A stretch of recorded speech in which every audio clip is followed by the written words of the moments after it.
Bem-vindos ao The Builders Podcast. Eu sou Darino Moreira Tenório, fundador e CEO da Fábrica Growth Consulting e do ecossistema Fábrica. Nossa razão de existir é ajudar no crescimento, a escalar crescimento de empresas, trabalhando com eficiência no ciclo de receita, estratégia de crescimento, eficiência financeira, entre outros.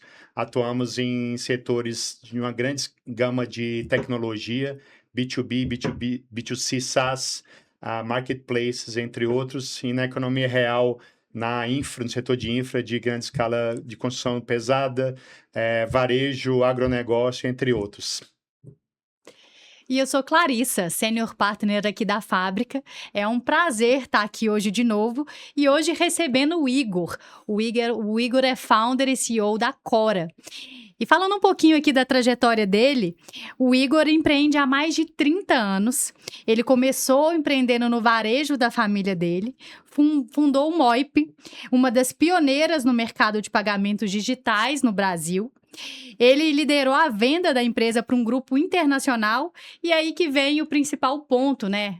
Enquanto muitos empreendedores largariam e viajariam para outros países, ele decidiu iniciar uma nova jornada empreendedora, fundando a Cora.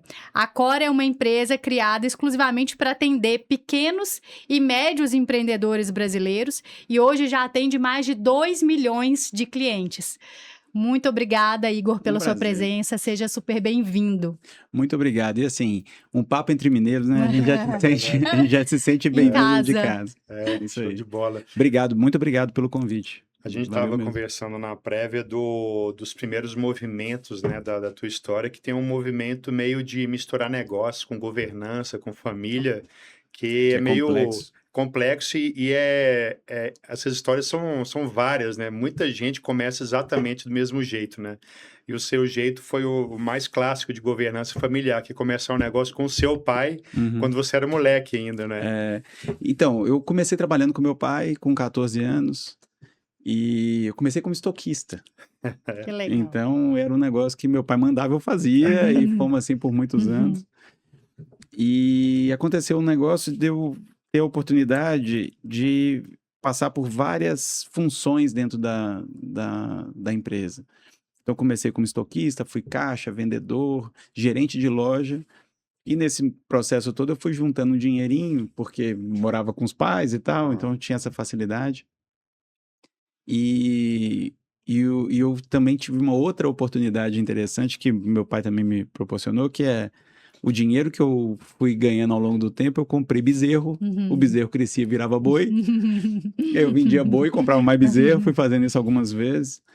E até um momento que eu entendi que eu tinha um volume de estoque de bois e bezerros e tal, suficiente para fazer minha própria loja. E aí eu comecei minha loja, e aí foi o primeiro problema de governança. Com 16 anos, Com isso, 16 anos. Muito novo. Eu fui emancipado para poder tocar o negócio. Mas essa é uma das virtudes da empresa familiar, né? Você aprende desde cedo a trabalhar, a ter visão horizontal por necessidade. Exato. Né? E teve uma coisa interessante que foi não só o ímpeto de fazer, de estar perto, de ter um acesso diferente às verdades, o que dá certo, o que não dá. Mas esse início também me permitiu esse negócio de toque o seu negócio. Tá aqui. Meu pai tinha 3 lojas, eu tinha uma pequeniníssima. E ele falou, vai lá, toca esse negócio.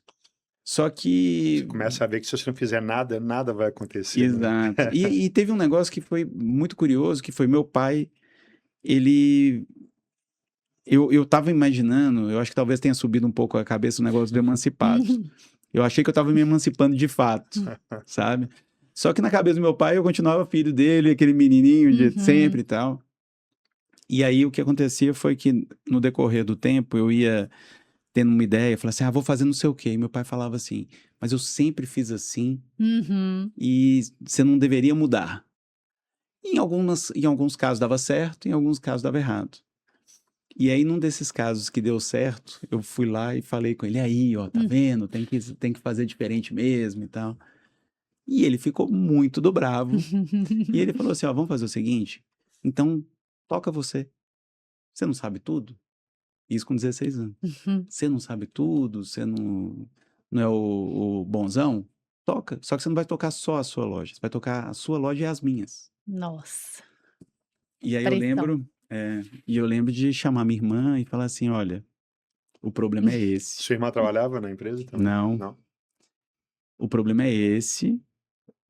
Papai acabou de me dar esse ultimato aqui, eu tenho que resolver esse negócio. Eu já falei com ele que eu vou, mas me ajuda nessa, vamos junto e tal. E ela falou, de jeito nenhum, eu quero fazer concurso público. Totalmente oposto. oposto. E aí foi assim. Então eu falei, então tá bom. Então vai desse jeito mesmo, né? E meu pai, ele falou o seguinte, olha, se você precisar de alguma coisa, você não me procura. Você toca, se vira aí, você não sabe Olha tudo, só. não sei o quê. Mas, num primeiro momento, pode parecer meio agressivo, talvez, mas na prática foi a melhor coisa que ele pôde fazer para mim. Eu acho que é mais ou menos igual aquele passarinho que empurra o filho do ninho Para dar o primeiro voo. para ter que voar. E assim, eu sou super grato. Eu acho que muito, muito pouco provável eu ter chegado onde que eu cheguei se ele não tivesse feito isso. E tão novo, né? Então, e essa história de ser novo tem uma frase boa que uma vez eu comentei com vocês que nesse negócio eu ia muito para Santa Catarina, né? Sim. Indaial, Blumenau. Comprar roupa Brusque, lá, Apiúna, enfim, várias cidades ali perto. E aí, numa dessas que eu fui, eu sentei numa mesa, e era assim, eu tinha 16, mas eu parecia que eu tinha 13. Sabe aquele Não tinha nem negócio? barba direito. Não. Hoje parece que eu tenho 48, parece que eu tenho 60, mas na época... Ao contrário. Mas, e aí o que acontece? Aí quando eu fui nessa reunião, entraram duas pessoas. A dona da empresa, né? Jornada de crédito. A grande vendedora e o comercial. Qual comercial? Aí os dois entraram assim, aí o comercial falou assim, cadê seu pai? Eu falei, não, meu pai não veio. Eu que tô aqui. Eu que tô aqui para fazer o negócio. Aí ele virou as costas e foi embora. Te abandonou. Aí a dona da empresa, onde você vai? Mas eu não vou falar com um menino? O que é isso? Aí ela falou assim, esse é o único problema que ele tem que o tempo conserta. Verdade. Todos os outros... Dá para resolver. Todos os outros dão para resolver. Você é empreendedora, né? E falou assim, ele veio lá de Belo Horizonte pra gente conversar, e nós vamos conversar com ele, vamos ver o que tem. E aí eu acabei me tornando lá um dos maiores vendedores desse produto deles lá no Brasil inteiro, era o segundo maior vendedor. Então ela falou, olha, e toda vez ela falava, nossa, ainda bem que eu apostei em você, né? Com aquela carinha sua de menino e tal.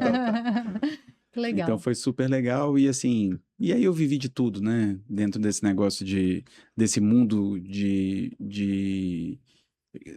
eu entrei pelo lado da confecção, né? Vocês vendiam roupas. Isso, só que no final das contas, a gente já estava mais para frente, né? Eu entrei comprando e vendendo roupa, e no final das contas a gente comprava fio, do fio fazia tecido, do tecido fazia roupa e vendia no atacado no varejo. Nosso principal negócio era ali no Barro Preto. Sim, claro. Um polo têxtil da cidade. A gente tinha 16 lojas lá. Olha. Mais 10 fábricas e um punhado de coisa. Então, e lá também, de um jeito ou de outro, olha que interessante, né?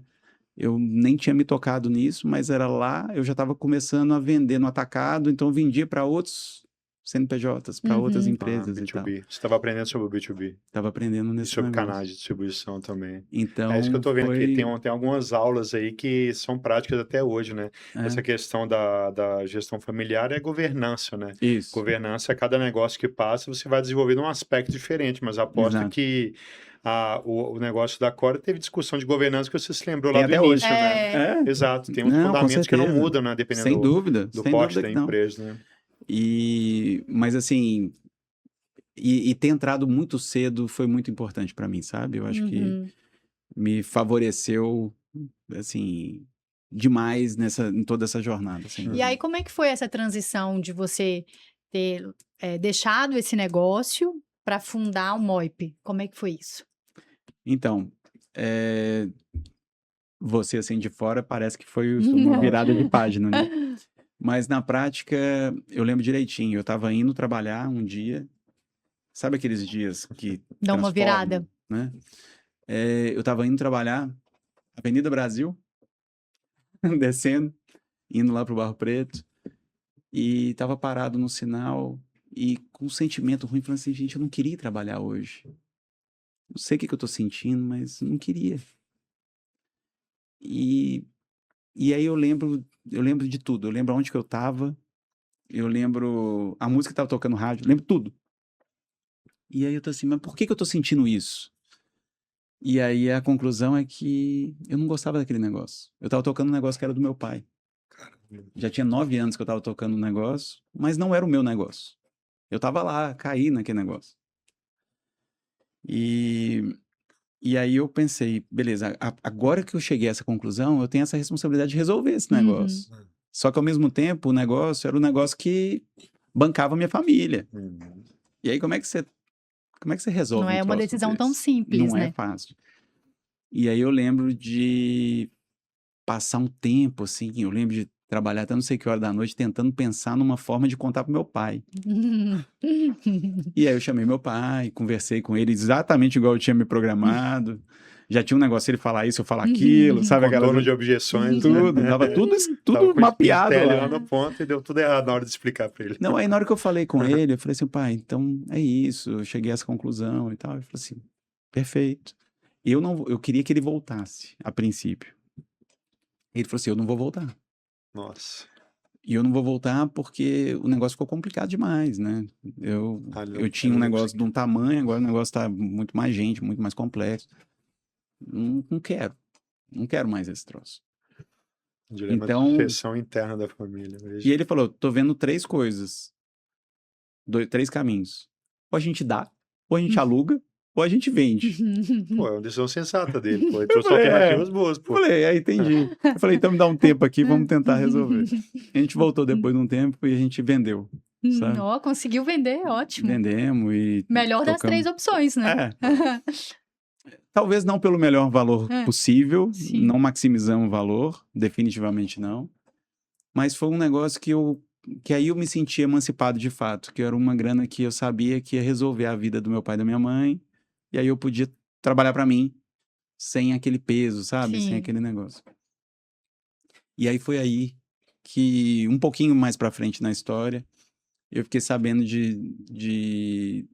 por um amigo muito próximo, de 2 caras que estavam começando uma empresa de pagamento, numa incubadora em Belo Horizonte, e que eram 2 pessoas incríveis, mas muito técnicas, que precisavam de alguém um pouco mais com habilidades comerciais, relacionais, para ajudá-los a tirar esse negócio do chão. O negócio não estava, nem tinha sido lançado, mas era um negócio que estava parecendo ter um potencial por eles, porque eles eram muito legais. Lembrando que o contexto à época era 0 empresas de tecnologia no Brasil, pouquíssimos pioneiros, Isso era qual Movile, ano? Nós estamos Blip, falando de Movile, 2006. eram sabe? poucas. Pra você ter uma ideia, o termo fintech não existia. Não existia. Né? Então era tudo mato. Era empresa do joguinho, né? Joguinho de celular, era o máximo que... Ringtone lá. iPhone A tava gente tinha começando naquela Tecfone época. lá, Ringtone. Tecfone, que Tecfone, era o expoente de Belo Horizonte lá. de inovação. Né? Então, a gente, nesse momento todo, a gente ficou... fui lá conhecer esses meninos que estavam fazendo esse negócio do Moip lá. E eles eram devs, programadores? super técnicos e tal. E adorei os caras. Adorei eles mais do que o negócio. Eu falei, gente, isso aqui tem um troço. Se esse troço não der certo, a gente acha outro, né? Porque o pessoal é legal. E aí a gente começou E a gente fez um negócio que eu acho que foi uma ótima, sabe? Meio sem querer. Como eu estava relativamente tranquilo, eu resolvi fazer um negócio que era, ao invés de eu me juntar, porque às vezes a pessoa fala, vamos já ver como que vai ser a sociedade. Eu não conhecia ninguém me conhecia. Que sociedade, sabe? Então a gente ficou trabalhando junto. Outra questão de governança importante, né?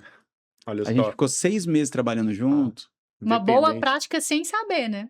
E aí, quando a gente sentou para fechar o negócio, como seria a divisão, como seria... A gente já estava certo que ia funcionar. Que você já sabia se havia afinidade, sinergia. Porque não é uma reunião, não é uma entrevista, não é um negócio de 1 hora, 2 horas, 3 horas. Nós ficamos meses trabalhando juntos.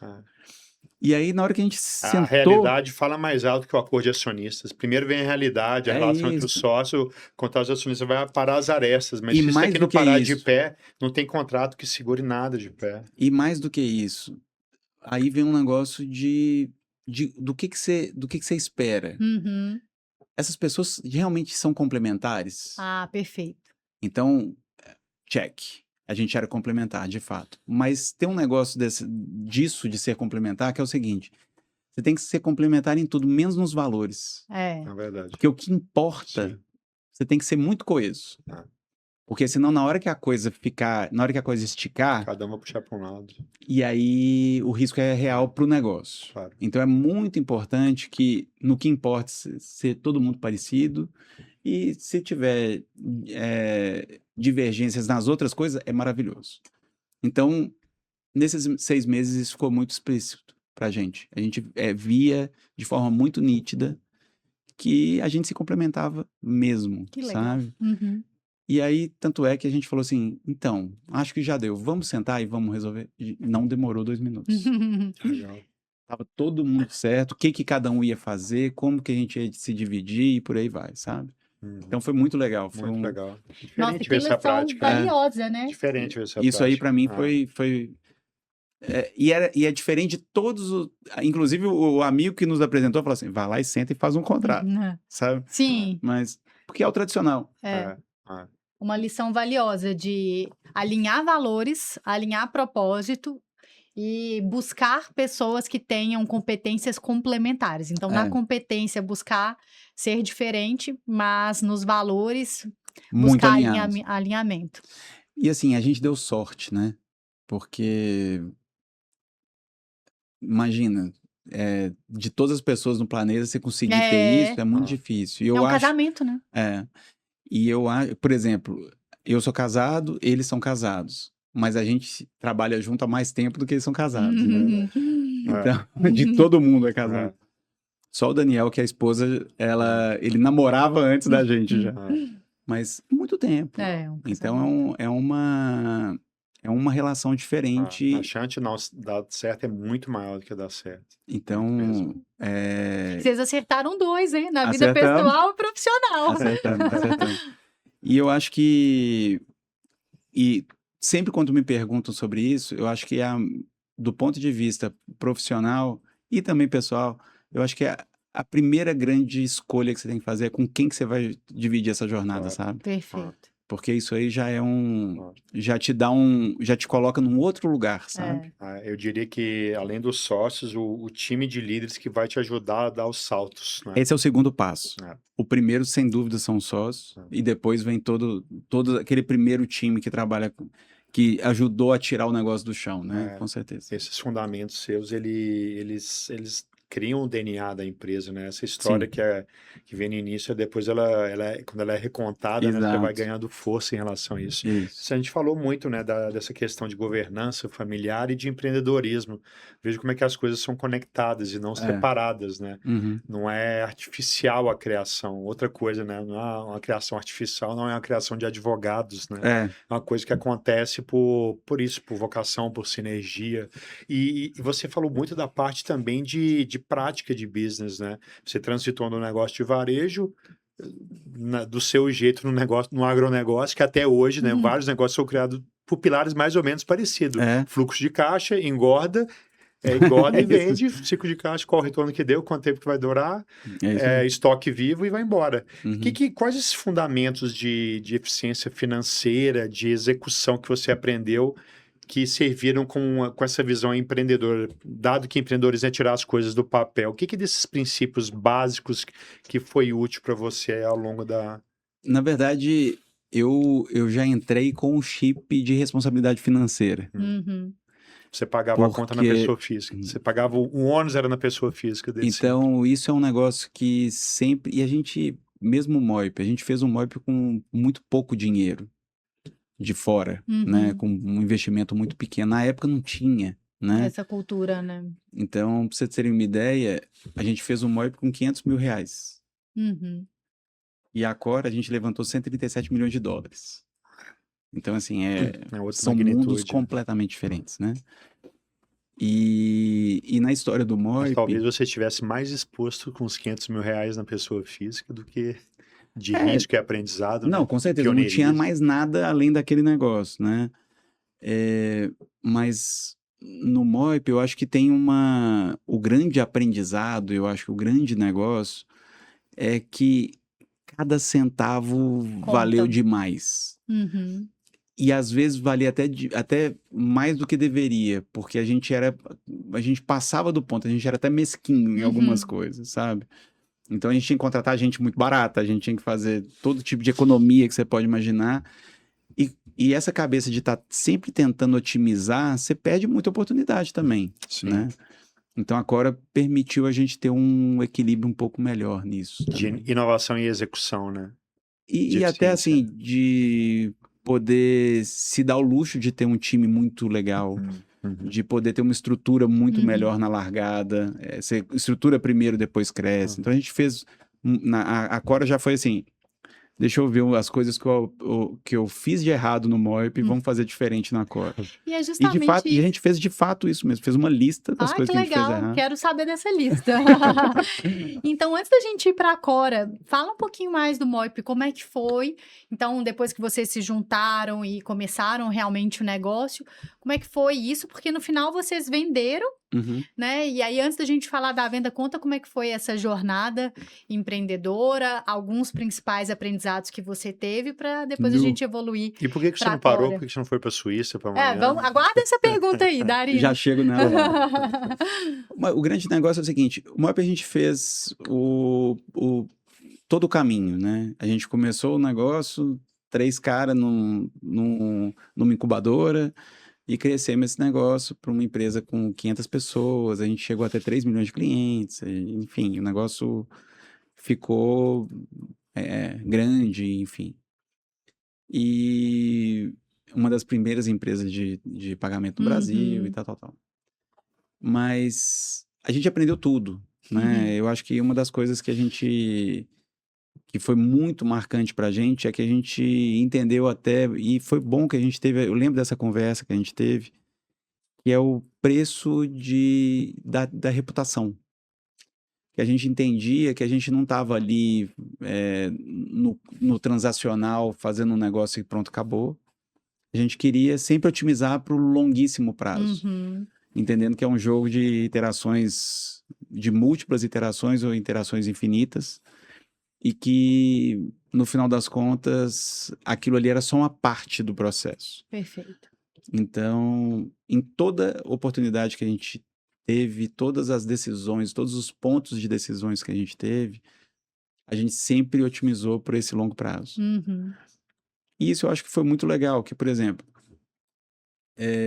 ao longo da jornada, a gente, igual eu falei, a gente levantou os 500 mil, mas a gente tentou várias vezes tentar levantar mais. Só que a gente, imagina, 2014, Difícil. Uhum. tava brabo ali, não tava? Menos 4%. Você lembra disso? A economia estava E, ótima. e aí a gente, nessa época, a gente foi para os Estados Unidos, Uhum. uma apresentação linda do que a gente queria fazer, debaixo do braço. Batemos na porta de 25 fundos. Olha só. Dos 25 fundos, a gente tomou 25 nãos. Oh. Só que dos 25, teve 20 que falaram assim, Ribbit viu. É um VC muito bem conceituado nos Estados Unidos. Eles viram? A gente viram.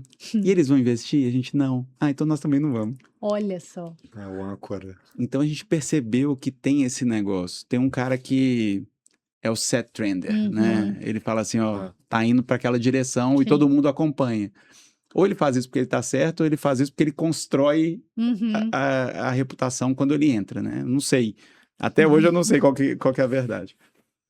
Mas a coisa mais legal é que um pouquinho mais na frente na história do Moip, ele foi meio surreal esse dia até hoje, eu não sei, eu nunca perguntei para ele, até uma coisa para perguntar. Porque no dia que a gente comunicou na empresa que a gente ia sair, que a gente ia fazer alguma outra coisa que a gente nem sabia ainda, a gente fez um processo de transição no Moip de 6 meses, tá? Para não deixar nenhuma ponta solta, fazer o negócio direitinho. E aí, no dia que a gente comunicou para a empresa que a gente ia sair, eu recebi uma ligação desse cara falando assim, olha, eu não sei o que você vai fazer, mas eu queria te falar que qualquer coisa que vocês fizerem, você tem um cheque nosso. Nossa! Ele soube da venda, ele soube de tudo que aconteceu depois da tentativa. Ele já sabia, porque eu mantive contato com ele. Olha só. Mas o mais legal foi que Ele estava te testando para ver se ia dar ele certo. já... Falando, né? E aí é esse negócio. Quando você está otimizando para o longo prazo, quando você olha aquilo naquela janela, você perdeu. Foi um desastre.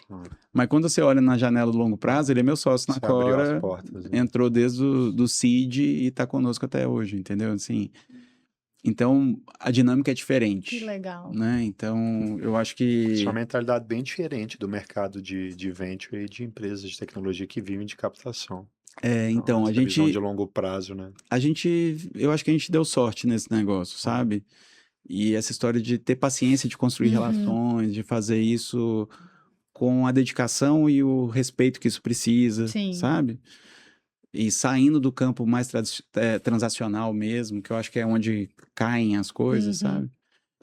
Mas com ele eu tive algumas interações ao longo desses anos. Então eu acho que isso foi solidificando esse negócio, sabe? Então às vezes eu levava uma informação que eu achava que podia ser legal para ele. Às vezes ele me falava assim, você que tá aí no mercado, você tá sabendo o que tá acontecendo, não sei o quê. Então a gente foi deixando essa porta aberta para até chegar nesse ponto, né? Então, que legal. Isso é só um exemplo do que a gente foi construindo ao longo do tempo. Então, agora a gente quer saber qual é essa lista. A lista das coisas que você aprendeu, que você queria manter na Cora e das coisas que você não queria fazer de jeito nenhum. Acho que isso daí vale ouro. A primeira... Porque, na verdade, igual eu falei, são contextos muito diferentes, né? Quando você tem um contexto que você sai com uma privação de capital absurda, você tem que fazer escolhas subótimas. E eu reconheço, fiz várias.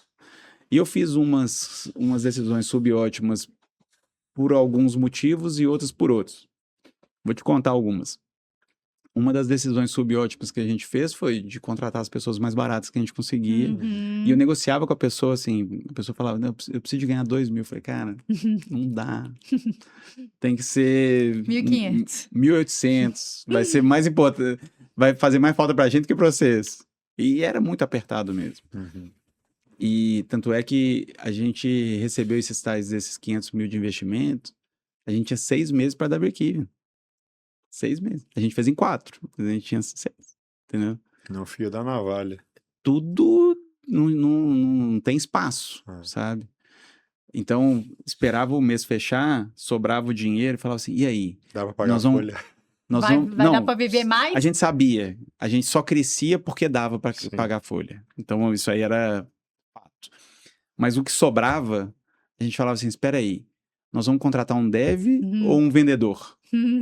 Nossa. Aí tinha mês que era vendedor para depois poder contratar 2 devs, sabe? Então era assim, o tempo todo. Então era muito, muito contado o tempo todo e, de novo, fazendo decisões não as mais espertas que você pode imaginar. E uma outra coisa que eu acho que a gente também fez nesse processo é que eu tinha um trauma de outras encarnações em que as pessoas, toda hora que precisava de alguma coisa meio ruim, era com RH. Então vai lá no RH, o RH pediu não sei o quê, RH não sei o quê, tal. E eu achava O RH era um juizado de pequenas causas. Exato. E é super normal. Com clínica de psicologia, né? É isso mesmo. E aí a gente olhava para... Aí uma forma de acabar com essa história desse ranço do RH, qual que foi a minha solução? Não ter RH. Então no Moip a gente não tinha RH. Sim. A gente trouxe a primeira pessoa. Era papel dos líderes fazer esse trabalho. Então a minha ideia, eu empoderava o líder. Ele não terceirizar para o RH, né? E isso, por um lado, era muito bom, mas por outro, a empresa era bagunçada, porque não tinha os processos cross bem feitos. Processo de avaliação, como que vai funcionar? Sim. quais eram os valores da Sim. empresa, sabe? Qual que é a cultura da empresa? Como é que desenha a cultura da empresa? A gente não tinha. Porque não tinha essa coisa central tentando fazer uma coisa cross. E era muito nítido a gente ver que uma determinada área tinha uma cultura, Ah, sim. uma outra tinha outra, muito de acordo Com com o sócio, né? Com ou líder. com o gestor Uhum. Com líder. que está acima daquele negócio. Então, isso pra gente foi ficando evidente que tinha um problema. Aí a gente contratou uma consultoria que ajudou a gente a arrumar isso. E, assim, honestamente, em 6 meses a empresa era outra. Uhum. Caramba, rápido a mudança, a restauração. Foi super. E eu brincava que a gente tinha um bando e a gente passou a ter um time depois de 6 meses. E aí, quando a gente foi fazer a Cora, esse era o tópico 1 da nossa lista. Cultura e time. E aí a gente falou, cara, a gente tem que fazer isso diferente. E aí o que a gente fez? A gente foi pro fácil. A gente chamou o consultor que ajudou a gente nesse processo inteiro de fazer essa baita transformação que a gente fez no Moip. Já começar certo. E foi esse o meu pitch para ele. Aham. Falei, cara, imagina se a gente estivesse começando direito, do Sim. zero. O que você me diz? Ele falou, tô dentro, agora, sabe? E assim a gente fez. Então, e aí, pra você ter uma ideia, no inicinho da Cora, a gente fazia só 2 coisas. E essas 2 coisas eram, a gente ia muito a fundo em pesquisa, entender com o cliente o que ele quer, Perfeito. quais são as dores, como que a gente pode ajudar e tal. Pra você ter uma ideia, tanto o Léo quanto eu, cada um fez mais de 200 entrevistas. Olha só. Cada um. Isso é outro ponto valiosíssimo e que a muitas gente- empresas falam que fazem e, na verdade, não E fazem. a gente fez isso, e isso aí pra gente foi muito importante, porque no final das contas você percebe, né? A gente lançou o produto na pandemia. Então, assim, uma empresa financeira, você querer dar crédito ou coisas assim, na pandemia ia ser um mar de sangue, né? Então a gente tinha várias dores mapeadas, com várias portas de entrada, como que fazia e tal. Gastamos um tempo nisso. E em paralelo a isso, a gente discutia sobre qual que é a cultura e qual que é o tipo de empresa que a gente queria construir. A gente só fazia essas 2 coisas no início. Cliente e pessoas. É isso. Que era a base do que a gente entendia que a gente queria construir dali pra frente. E vocês envolvidos, desde sempre, muito ativos nas 2 frentes, né? Sem É delegar. muito, muito, muito hands-on. Ah, Então, assim, quando eu falo isso, porque a empresa, até esse momento, eram 3 pessoas. O Gus, que é a pessoa de people, ainda estava part-time. Então, quando ele não estava, a gente estava fazendo entrevista com o cliente, eu e o Léo. Quando o Gus chegava, a gente falava de pessoas. Então, foi assim, por um tempo, sabe? Dividiu o tempo, inclusive, né? Exato. Então, foi bem por aí. E eu acho que isso... E essa história toda... E aí, por exemplo, dentro das coisas da lista, tem coisas de tecnologia que o Moip a gente construiu como uma plataforma unificada, que era o tal do monolito gigantesco e tal. E tinha um tanto de coisa que a gente fazia, a gente tentando acertar o que o cliente queria, sabe? E aí num dado momento a gente viu que do software que compunha o Moip, a gente só usava 20 e poucos %. Tinha um tanto de coisa lá customização no meio do caminho. que a gente foi puxando aqui, fazendo ali, tal, mas O cliente mesmo não valorizava. não era aquilo tudo. E Então, é parte um pouco do jogo de alguns serviços serem descontinuados no meio do caminho também, né? mas quando é um monolito é muito mais difícil, entendeu? Então a gente falou, beleza, temos que fazer em microserviço, temos que fazer dentro dessa história também, temos que fazer muito mais entrevista, muito mais próximo do cliente. O cliente tem que estar no centro dessa história toda. Porque se a gente fizer alguma coisa que não faz sentido para o cliente, não faz sentido ter a coisa. Então a gente fez toda essa inversão e essa construção saiu muito mais fluida, sabe? O produto é muito mais fácil de vender, sabe? Tudo fica muito mais simples, né? Aí você comentou com a gente, entrando um pouquinho nessa visão de cliente no centro, de como o mercado brasileiro, o mercado bancário brasileiro é gigantesco, né? Tem atuação de empresas estatais, privados, bancões, startups, tudo no meio do caminho. E tem essa característica do pessoal tem que meio que ter o hábito de aproveitar o que funciona para o B2C, né, para a pessoa física, para a pessoa jurídica e fazer um Ctrl+C, Ctrl+V. Por um lado, tem até um racional por trás, né? Você Total. otimiza recursos de Sem tecnologia dúvida. para fazer isso, tudo é replicável, E outra coisa, isso não é no mercado brbrasileiro não, tá? No global. mundo inteiro é assim. Vai otimizando pelo mais prático em termos de tecnologia. Mas o grande, o nosso pensamento é um pouco diferente, que como a gente parte da dor, Aham. a dor da pessoa que empreende, vamos até ser mais amplo, é muito diferente da dor de uma pessoa física. Claro. Sim. Aí tem uma coisa que é muito simples, que é o seguinte, em geral, as pessoas físicas, o que acontece? A pessoa física recebe o salário e paga a conta, paga isso ao longo do mês, e esse salário vai diminuindo. Uhum. Normal. O que acontece no caso de um negócio é diferente.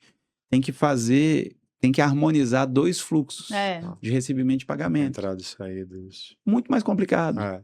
Sendo que a saída Então, está dada já, né, em muitas partes. e aí, como é que você faz? Como é que você faz para casar esses dois fluxos?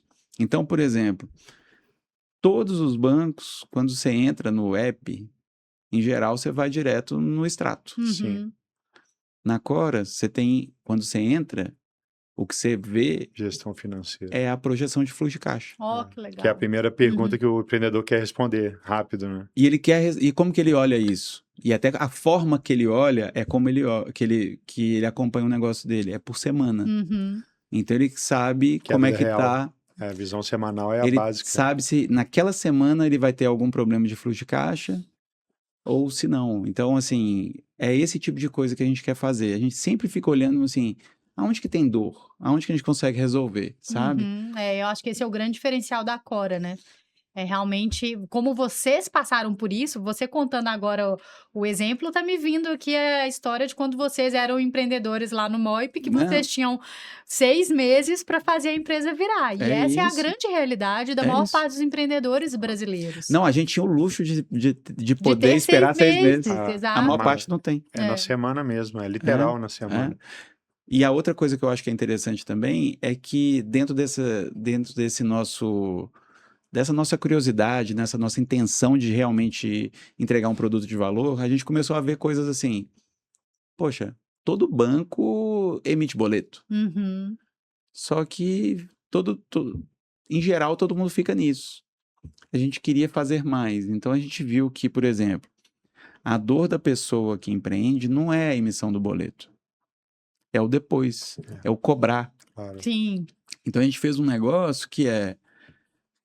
Primeiro, a gente tinha construído um fluxo de uma régua de cobrança automática, que se o cliente do nosso cliente não pagava, a gente disparava uma régua de cobrança. Uhum. Hoje, a gente já substituiu isso por um fluxo agêntico, Olha. tá? Então, nós vamos falar ainda de AI, mas eu vou dar uma primeira pincelada aqui. A gente substituiu esse negócio, esse processo de cobrança por um fluxo agêntico, onde o nosso agente, de acordo com as regras combinadas, ele entra em contato com o cliente do nosso cliente Sim. e começa o processo de cobrança. Inclusive, ó que legal, se o cara falar assim, ó, se o cliente não pagou até X tempo, não sei o que, você pode parcelar com juros tanto, não sei o Já que. dá as Ele alternativas. faz, Olha que ótimo. Você economiza Ele a área de resolve. cobrança do seu cliente, né? Todo o desgaste Porque é dela. uma empresa pequena, que não vai ter uma Exato. área, né, para E você isso. sabe como é que surgiu esse negócio? Lembra da história de escutar cliente? Uhum. E aí aconteceu um negócio que foi muito legal. A gente foi, tanto eu entrevistei alguns clientes e o Léo entrevistou outros. Mas nesse caso específico, tava nós dois entrevistando o mesmo cliente porque era amigo nosso. Uhum. Só que ele é, assim, ele é muito brincalhão. A gente sabe quando você conversa com um cara, você já conhece, você sabe assim, tem uma coisa engraçada aqui. Ele chegou e no meio da conversa, ele estava falando, não, é porque a gente estava querendo entender como é que era o processo de recebimento e tal. Ele falou que, eu recebo assim, eu faço assado, não sei o quê, mas agora eu contratei uma pessoa para me ajudar aqui no processo de cobrança. Eu contratei a Gabi. E a gente falou, legal. A gente falou, a gente pode conversar com a Gabi? Aí aquele brincalhão começou a morrer de rir, falou, claro, você pode conversar com a Gabi, fica tranquilo, vai conversar com a Gabi. E a gente tem um troço aqui. Já Ele era não um sabia o que agente que na era. época? A Gabi era ele. Ele fazia as Ah, duas coisas. Ele criou um e-mail, um avatar. Gabi, @tal. E aí, quando precisava cobrar, Ele faria. ele mandava como Gabi. Sim, porque ele não queria... E ele pegava pesado com o cliente, ele endurecia, tal. E aí o cliente falava, chamava ele e falava, pô, mas olha aqui, a Gabi tá no... Eu vou falar com ela. É, Ele ótima criou um ideia. escudo. Sim, Para não pra atrapalhar separar a as relação funções, comercial, né? E aí o que que a gente falou? Cara, a gente quer ser a Gabi de todo mundo. Ah. A gente quer resolver esse negócio. Você poupa esse atrito, essa fricção do Deixa relacionamento comigo, tá tudo bem. de inadimplência. Eu vou ser o bad cop nessa história. Aham. E tá tudo bem, Ah. entendeu? Então, é isso. E, quando Que você... legal. e aí, por causa disso, a gente chegou num Não, negócio... isso poupa para a PMA o trabalho de desenvolvimento dos agentes Claro, para tá fazer pronto. a cobrança, que atualmente todo mundo falando de mas construir isso direitinho, em escala, não é Não é trivial. trivial. E mais do que isso, né? E como a gente tem escala, a gente já pegou todos os corner cases, já resolveu esse negócio, entrega o produto lindo, pronto, resolvido, entendeu? Então, Ô Igor, e aí, continuando naquela sua listinha, o que você acha que foram os principais aprendizados que você fez e que você não quis repetir de forma alguma? Quais foram os seus principais erros? então, eu acho que todas essas histórias de... Eu acho que os grandes pontos a gente, de certa forma, já cobriu. A primeira delas é essa história de fato, mudar a dinâmica do RH, Uhum. de ter esse No negócio desde o centro. início. E aí, só para você ter um outro ponto, só para aproveitar esse gancho. A gente, naquele momento que a gente só falava de pessoas, a gente não ficava só filosofando. A gente construiu o processo de recrutamento que a gente usa até hoje. Olha, com as etapas. Óbvio que ele teve vários ajustes ao Uhum. longo do tempo, né? Mas o básico dele, as perguntas, tem várias perguntas que a gente faz até hoje que a gente construiu lá atrás. Uhum. E por que isso é bom? Porque todas as pessoas da empresa foram olhadas pelo mesmo framework, Ah, vocês foram já fizeram medidas o na mesma playbook. régua, Uhum. entendeu? Ah. Então, você lembra que eu brinquei que no MOI parecia que a gente tinha um bando? Uhum. Aqui não, é muito mais homogêneo. E é homogêneo o seguinte, é homogêneo onde precisa. Nos valores, né? É diverso em tudo que pode, mas é homogêneo no que realmente interessa, Uhum. entendeu? Porque naquilo ali você não quer diversidade, Sim. não, sabe? E como é um ciclo, né? Esse cuidado na entrada te poupa muito trabalho na seguida no Nossa. onboard, no engajamento. Treinamento lá na frente, Porque fica você, muito mais fácil. muito mais fácil, muito menos atritado, facilita para o líder. E Então, um pouco mais de turnover, menos turnover. tudo positivo. As relações no dia a dia me parece que ficam melhores também, sabe? Apesar de ser mais dolorido, porque você não pode fazer aquela política de porteira aberta, né? Não, mas eu acho que essa política ela não é tão boa. Ela tem essas consequências que o custo de gerir isso depois é muito pior, né? E aí a outra coisa, então a gente já tinha esse segundo ponto dentro de Uhum. cultura, pessoas e tal, que é vamos remunerar melhor as pessoas, vamos trazer as melhores pessoas que a gente conseguir, das melhores escolas, enfim. A outra coisa é cliente no centro. Uhum. Nunca vamos abrir mão disso. Vamos fazer 200 entrevistas cada um, porque a gente tem que saber muito bem quais são as dores e como a gente endereça, porque a gente entendia que não era só saber a dor, era saber a dor, mas já entender quais são os ganchos para vender aquele negócio de um Sim. jeito melhor. Então isso tudo estava dentro do processo e essas grandes coisas, eu acho que sei lá, só isso aí representa o que é a Cora hoje, sabe? 80, Legal. 90% da Cora está explicado só nessas coisas. E esse ponto que você está falando é muito interessante. Eu até estou lembrando aqui de um dado que fala sobre o tempo do empreendedor, né? Normalmente, já foi constatado isso, que na média, o tempo do empreendedor é pelo menos 60% voltado para questões internas. Produto, até mesmo pessoas. E ele deixa a menor parte do tempo para, de fato falar com o cliente. E a gente vê isso nos nossos clientes, o quanto que às vezes o empreendedor está muito voltado para stakeholder, para investidor, para board, e deixando de focar de fato no que importa, embora seja muito falado, né? Cliente é falado o tempo inteiro, mas você conseguir traduzir o foco em cliente, nos seus processos internos, nas suas atuações, é o que vira o jogo e faz a Cora ser o sucesso que está sendo, né? E eu acho que tem um negócio que é muito legal, é que, por exemplo, na semana passada, a gente traz o cliente para tudo, tá? Então, na semana passada, a gente teve um evento. Primeiro, a gente fez um evento com a liderança e depois a gente trouxe a Cora inteira, que a gente é remoto, não sei se a gente pode falar disso num outro negócio, mas aí veio a Cora inteira, que significa 60% das pessoas estão espalhadas pelo Brasil, não em São Paulo. A gente trouxe essas pessoas para cá e a gente passou 2 dias falando dos resultados, falando um pouquinho do futuro e tal. E um bloco desse negócio, a gente trouxe cliente de verdade. E aí, nesses clientes, a gente mesclou os clientes nas mesas com as nossas pessoas, e a mesa, por design, ela já era separada em vários times diferentes. Então, tinha quase uma pequena amostra da Cora em cada uma das mesas. Ah, que legal. E aí, a gente chegou pro cliente e falou assim, conta pro pessoal qual que é o seu problema e vamos ver se o pessoal resolve. E aí, a gente tinha 2 horas para fazer isso. Então, tinha meia hora para o cliente contar o problema e a gente tinha 1h30 para construir uma solução. E com AI, a gente saiu com solução pronta. Sabe? O cliente olhando para o negócio falando, caramba, isso aqui é um software que resolve um problema X que eu tenho, sabe? Então, foi esse tipo de coisa que a gente usa em tudo. Então, o cliente, para a gente, tem esse simbolismo de... Deixa eu entender o que está por trás desse Direcionador problema. mesmo, né? E o que eu estou observando agora, né, até recentemente saiu um estudo falando nisso, que a estrutura de web apps, agentes criados dentro da empresa, ele está replicando praticamente o organograma.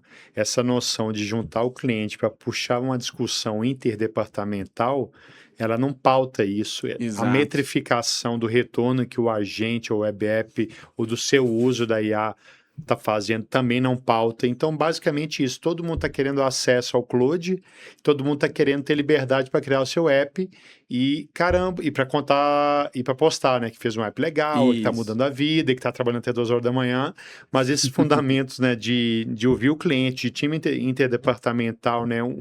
Que é a essência de um squad bem conduzido, né? De métrica de sucesso ou não, ele de repente foi deixado de lado, né? E isso, na minha visão, é uma das questões do mundo de IA que a gente vive agora, né? Como que você vive isso, né? O setor financeiro brasileiro tem essa característica, né? Tem um backbone lá, né? O back-end, que ele é um back-end de milhões de transações, né? Que ele tem que ser muito rigoroso em cybersecurity e vocês são eminentemente pró-cliente, né? E esses dois mundos são muito atritados, né? Os bancões, às vezes, usam isso de argumento para não inovar tanto, não ouvir tanto cliente. A gente sabe que tem uma questão real do back-end. Como é que você lida com... O que você vê de IA por trás disso?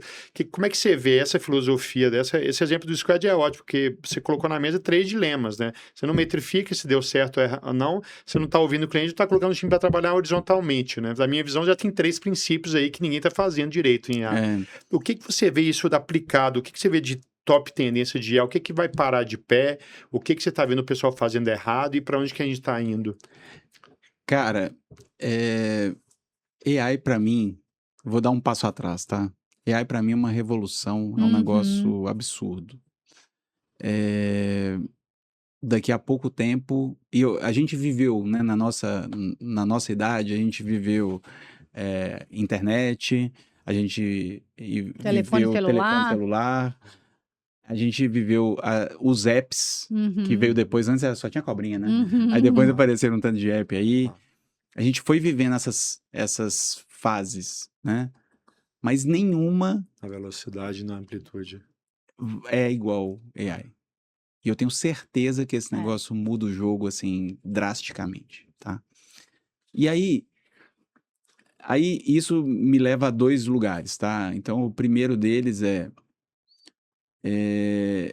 eu recebo esse negócio porque do lugar que a gente tá, a gente tem um lugar que eu acho que até a gente conversa com muita empresa, a gente percebe que a gente está relativo ao mercado, a gente está bastante avançado. Uhum, Relativo ao potencial da AI, a gente está bastante atrasado, uhum. sabe? Então, esse que é o sentimento que a gente tem. É. Mas, ao mesmo tempo, isso nos coloca num lugar de olhar para o nosso cliente e falar, cara, a gente tem uma responsabilidade, porque o nosso cliente não está sabendo o que está acontecendo nesse Sim. negócio. Ele está completamente alheio. E eu costumo dizer que é como se a gente está virado para a praia e está acontecendo um tsunami lá. Uhum. A gente está vendo aquela onda gigantesca e a gente está calado, a gente Todo não mundo pode. travado. Então a gente tem que falar assim, gente, tá acontecendo, nós temos que nos mover aqui. Esse negócio é feio. Uhum. Isso aqui pode mudar tudo. Pode ser incrível É. ou pode ser tenebroso. A gente só tem que mexer. E a diferença entre uma coisa e outra é tênue, Depende né? da gente, né? Exato, é a gente que tem que fazer, transformar esse negócio numa coisa e outra. E o Brasil é difícil, né? Porque, de uma maneira geral, a cabeça do dono de pequeno negócio está vai ser escala 6x1 ou 5x2, reforma tributária, que o cara tem que lidar com 8 anos de dois modelos complexos convivendo simultaneamente. Sem ter advogado tributário disponível na equipe. Então, assim, é tudo difícil. É tudo muito complicado e a gente, de fato, tira a atenção da onde interessa, sabe? Perfeito. E isso é uma coisa que, na minha opinião, é existencial e a gente está atrapalhando todo mundo, tá? Então, esse é um lado da AI. Agora vem o outro lado. A gente, como quem usa e quem está, igual eu falei, relativamente à frente, como que a gente se organiza nesse novo mundo?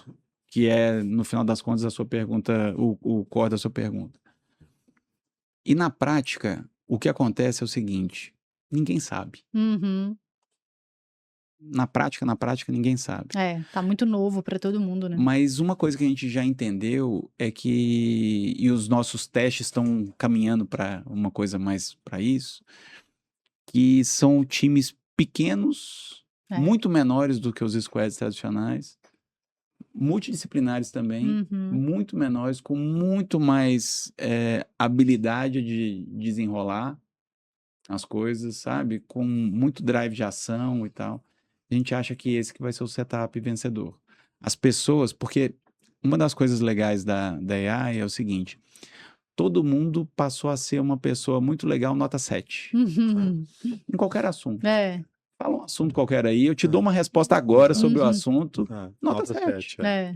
Eu não vou ser nota 9, mas um nota 7 eu posso te garantir. Sim. Qualquer assunto. E é muito legal, de repente você nota 7. De repente você tem conhecimento. E às vezes o que a gente está tentando entender é isso. Qual que é o tamanho desse bloco de pessoas que consegue entregar o maior resultado, sabendo que é 7 em todas as disciplinas, mas em uma ou outra esse cara é 10. Esse grupo vai ser 10. Então, quais são essas atribuições que você precisa para complementar esse negócio? Todo mais 7, aonde você precisa de 10, sabe? Então, e é por aí que a gente está percebendo até assim, que muitas das vezes não é nenhuma característica específica técnica. É muito mais, às vezes, até um traço de personalidade. Uma pessoa que é mais... que tem aquela agência, né? Que tem aquela proatividade de resolver coisa, de fazer. Isso, às vezes, hoje vale mais do que uma profundidade técnica. Porque técnico você já sai do 7. Entendeu? E sai daquela cilada, né? De qualquer coisa, você de criar um prompt e colocar para resolver, né? Sem essa agência, você mata a capacidade de abstração, né? E de pensar coisas que não são simples prompts, né? Que tá comoditizado Exato, e tem muita né? coisa que, assim, e tem muita coisa que está abstraída, né? Você não precisa mais de passar por aquelas etapas, né? Uhum. Então, enfim, eu não tenho a resposta certinha, mas eu sei o que eu estou testando lá. E isso é uma das coisas que a gente está testando. E você vê essa ênfase excessiva na parte técnica como obstáculo, né? O que mais está todo mundo falando é de code, de N8N e tal, mas não Codex e por aí vai. codex, não a questão em si, o cliente de novo na frente puxando. Você acha que tem um desvio de rota agora, de foco excessivo em Fable, Cloud Fable, e eu estou perdendo um pouquinho esses fundamentos Foco da estratégia. Eu acho que até, por exemplo, o Lovable, ele fez um negócio que é muito legal. E aí, dentro voltando também para sua pergunta, a gente tem um negócio lá que é o seguinte: todo mundo pode testar um tanto de coisa, desde que seja numa escala muito reduzida. Uhum. Você testou, deu certo, aumenta a escala. Testou, deu certo, aumenta a escala. A coisa vai, você vai, o sucesso do teste vai te permitindo aumentar a sua escala.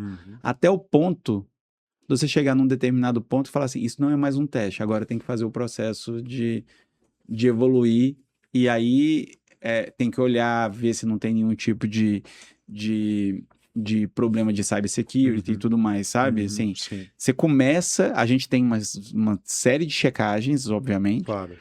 mas se a escala é muito pequena e você consegue ter travas naquela coisa, você ainda tem algum tipo de manobra, E sabe? você mantém num setor mais regulado esse caráter inovador de vocês, né?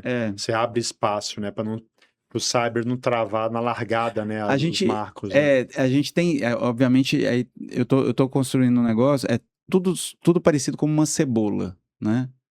Então, assim, ó, a gente tem algumas camadas que, independente, qualquer coisa que conecta com a gente, já está sob esse comando de cyber e sob uma determinada alçada, vamos dizer assim.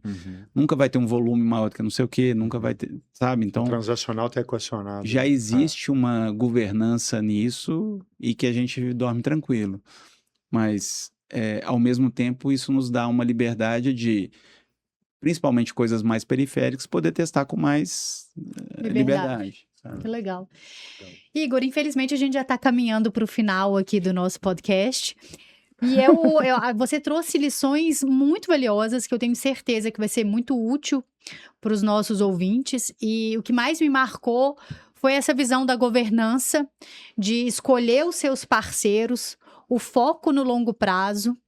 Uma frase que você trouxe sobre o alinhamento dos valores e propósitos, visões, com as pessoas que você está fazendo aquele primeiro grupo e a busca pelas competências complementares no time que vai colocar aquilo para rodar, né? Então, fala sobre pessoas, fala sobre governança. Você também falou muito sobre cliente no centro e o quanto que isso transformou o direcionamento para vocês da Cora. E agora, finalizando com IA. E aí, depois de tantos ensinamentos valiosos, a gente vai agora lançar um novo bloco aqui no nosso podcast. E é novo para nós, né? É novo, ninguém sabe aqui. E o bloco é a sala do conselho. A sala do conselho. E eu vou te passar 3 situações. E para cada uma dessas 3 situações, de forma bem objetiva e breve, eu quero a sua resposta. O que você faria se tivesse ali na sala do conselho vendo aquela situação? A primeira delas você entra como CEO de uma empresa SaaS, crescendo 40% ao ano, mas queimando muito caixa. Qual é a primeira decisão? É porque assim, deixa eu não acho, existem, deixa eu dar um passo atrás aqui. O grande ponto é o seguinte, queimar caixa não é problema, desde que você tenha unit econômicos provados e que você tenha caixa suficiente para manter aquele crescimento. Se você não tem essas duas coisas, você tem que primeiro achar o unit economics. Perfeito. Porque eu não vejo problema nenhum. Porque aconteceu isso com a Core em um dado momento, tá? A gente tinha unit economics muito bons, só que a gente não tinha escala para cobrir os custos fixos. Então, tecnicamente, a gente estava queimando caixa. Mas na minha cabeça, a gente estava trabalhando para chegar na escala que a gente precisava para a gente transbordar o caixa para lucro.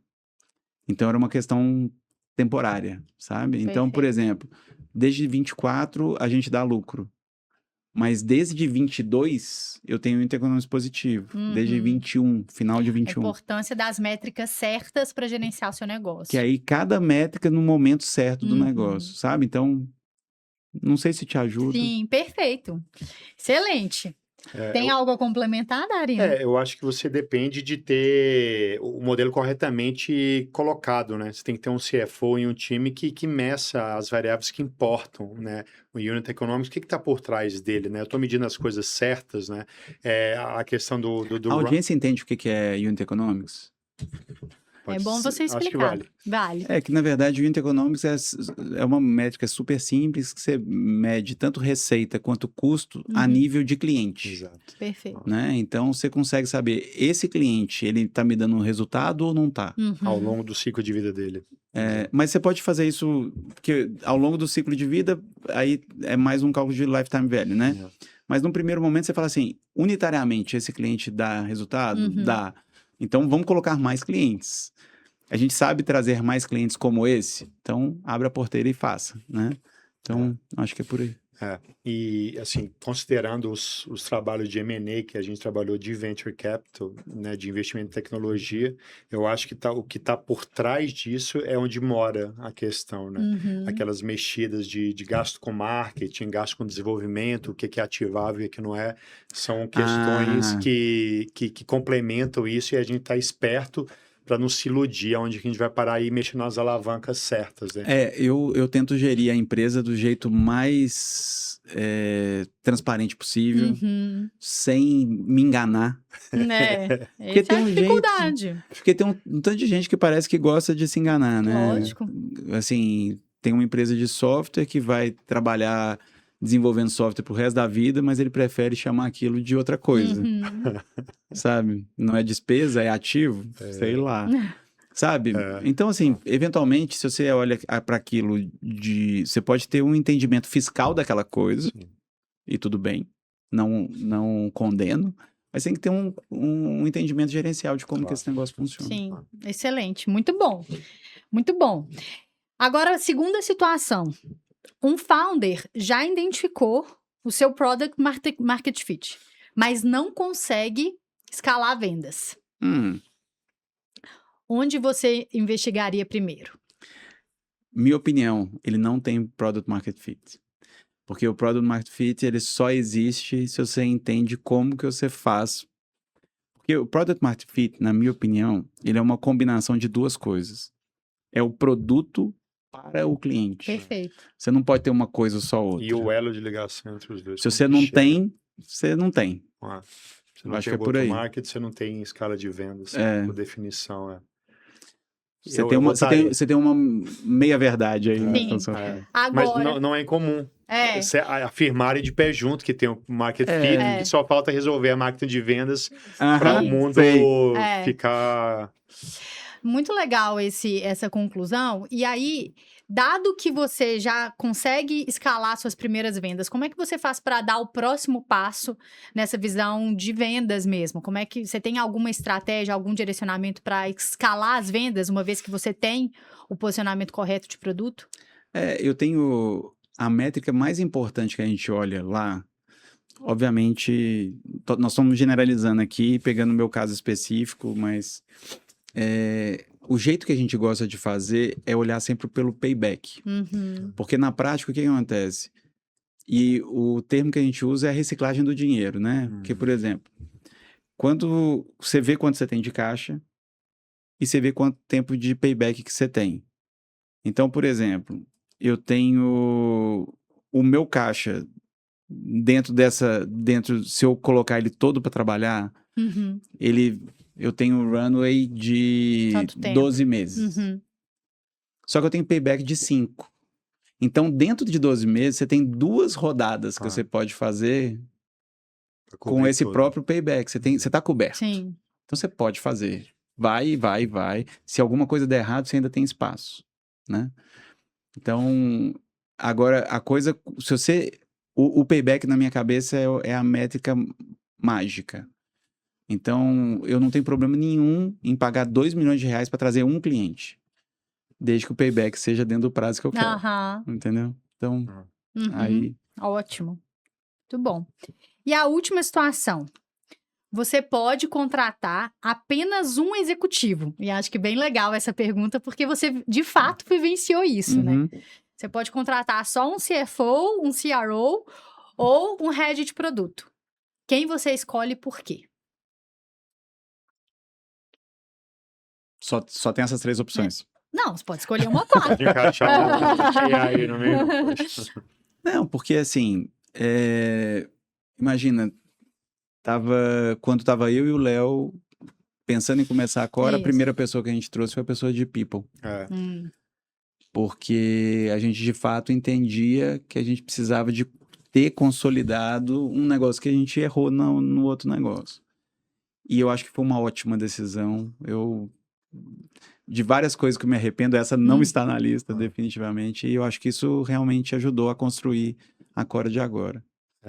Agora eu posso te falar uma outra coisa. Essa era a última pergunta do conselho? Aham. Porque tem um negócio que agora é o seguinte. Hoje eu tenho até um skill no Claude que é o meu conselho. Todas as questões que eu tenho mais complexas para discutir, aí eu tenho algumas personas que eu pedi para ele me ajudar nesse negócio, né? Então, quando eu tenho um assunto sério, eu aciono esse skill e falo, e nesse skill tem lá o seguinte: ele sempre vai ter uma pessoa que é super cética, que vai rebater tudo que eu falar.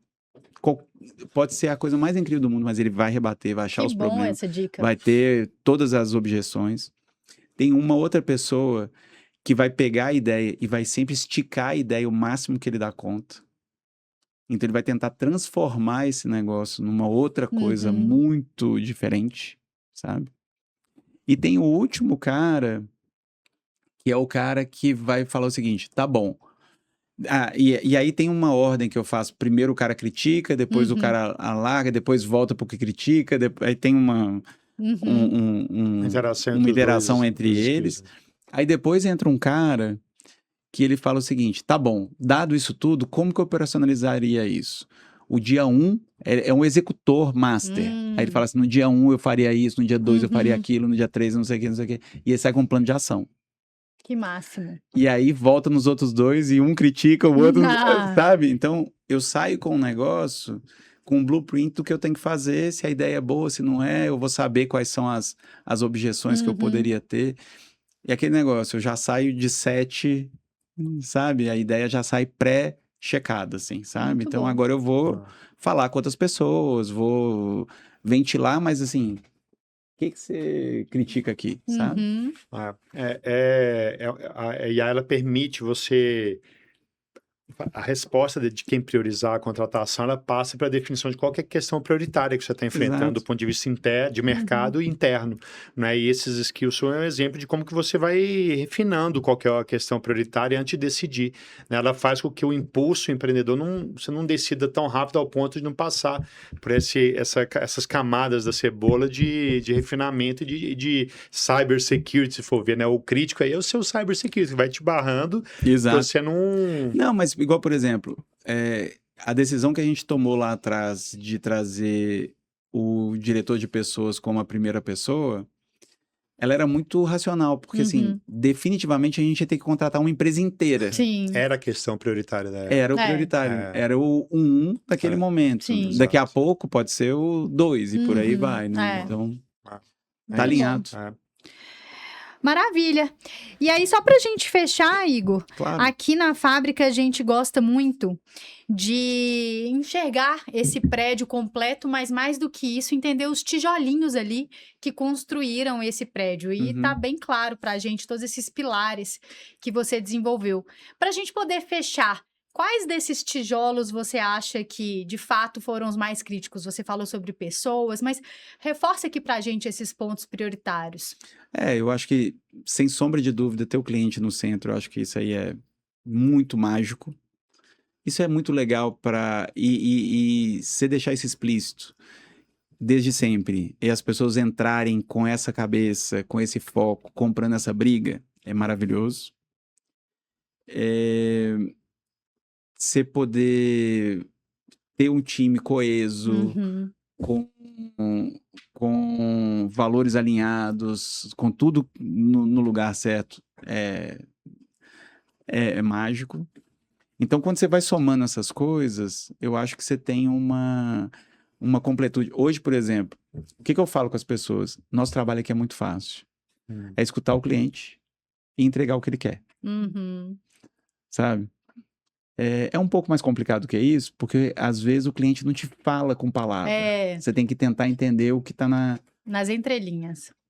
Mas na prática, quando você entende ele falando, ou na entrelinha, o que ele quer, você consegue construir coisas muito mais legais, entendeu? Então, isso é muito legal. E outra coisa, quando você tem um time muito bom, muito antenado, muito curioso e ao mesmo tempo com muita empatia, Uhum. quando você soma esse negócio, mágicas acontecem, sabe? Fica tudo mais fácil, você tira a fricção desse negócio e a coisa de fato pode chegar onde você quer e construir coisas muito, muito legais. Nossa, muito bom. Legal, ótimo resumo, ótima etapa aí da sala do conselho. Ótimo ouvir sua história e reforçar os pilares básicos, né, do que fazem a empresa crescer e como que são bloquinhos que vão se juntando, né, que os erros de um momento não são erros, né, são aprendizados práticos, né, por mais duro que seja na hora, eles são bloquinhos que estão sendo construídos para o futuro, né. Eu tive com um cliente nesse episódio que eu te falei, Leandro, do evento que a gente fez, né, e aí eu tava contando com ele exatamente isso, porque eu tenho 32 anos que eu empreendo, né, e nesse processo, quando a coisa tá ruim, eu falo assim, cara, vai melhorar. Sempre melhora. Sim. É muito bom ter essa experiência, Só né? que tem um problema. Quando tá muito bom, você fala, vai piorar. Eu não sei o que vai acontecer, mas vai piorar. Sim. Então, eu acho que também tem isso, sabe? Mas a experiência torna essas coisas mais tranquilas também. Mais leves. Você tem que fazer isso no Brasil para funcionar, porque sempre vai tem ser... cara isso mais leve. E eu acho que e fica mais natural, sem sofrimento e por aí vai. Então... E seu pai deve ter tido muito orgulho de você, né? Porque no fim, você se tornou esse empreendedor e eu tenho certeza que foi muito pela essa jornada inicial que você teve com ele, o quanto que ele te moldou nesse caminho. Não tenho dúvida. Não, e assim, foi muito importante. Ter me empurrado do ninho lá e eu sair voando, sabe, sei lá como. Mas, sem dúvida, eu não estaria aqui se não fosse ele. Serve agora para os pais da nossa audiência assistir o podcast. Recomendo para os seus pais. É isso aí. Muito bom. Então, Obrigado. Igor, muito obrigada pela sua presença, por compartilhar histórias tão ricas e valiosas, que eu tenho certeza que vai ajudar muito a nossa audiência. Obrigada pela sua presença. Obrigado, foi ótima, maravilha. Valeu, pessoal. Obrigado, viu? E vocês que ainda não seguem a Fábrica, sigam, a gente está no Instagram, no LinkedIn, no YouTube, em todas as mídias sociais. Fábrica com 2 Bs. Spotify também. O Spotify também. Obrigada, Valeu, Igor. pessoal. Tchau, tchau. Nos vemos lá, então.